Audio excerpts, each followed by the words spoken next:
want to elaborate on my speech from yesterday regarding the provincial government not allowing the use of natural gas by the year 2030.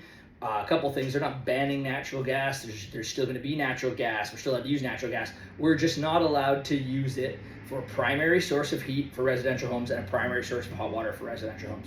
What that means, right now we already have approval for dual fuel hybrid ducted heat pump system, which means the heat pump can heat your home down to 5 degrees, anything below 5 degrees. The gas is approved to be backup heat, so when there's that peak demand or when it's extra cold, you can still use gas, and it's not going to require as much electrical capacity.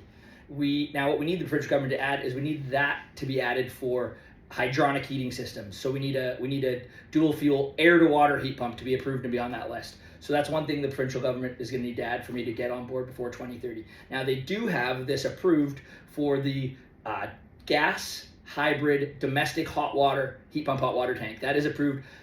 No manufacturers come out with it yet, but I'm told they'll be coming out very soon. So we will have an option that's already approved for heating our domestic hot water with natural gas.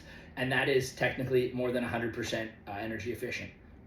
Now, the other thing we need them to do is we need to put some sort of an upper limit on what it'll cost you to do one of these upgrades. One of our customers, the electricity was on the other side of the back alley, tied into the middle of the span. And what this means is for them to get a 200 amp panel upgrade, which was needed to go entirely electric, it would have cost them 35 grand to put in 2 poles, put an overhead cable across the back alley, and then go underground up to their house. This is too much money, so we need the provincial government to put a cap on the total cost of the estimate.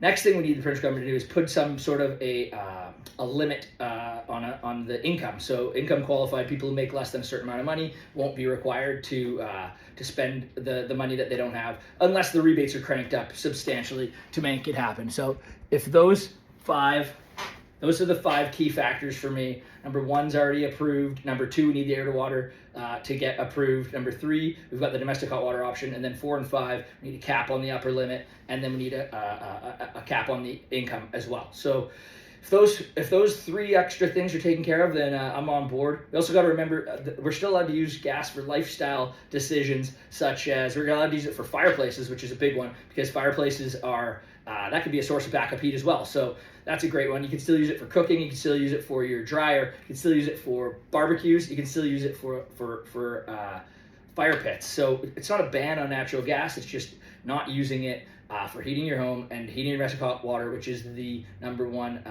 usage across the country. So it's my 2 cents anyways. Let's see if we can get going.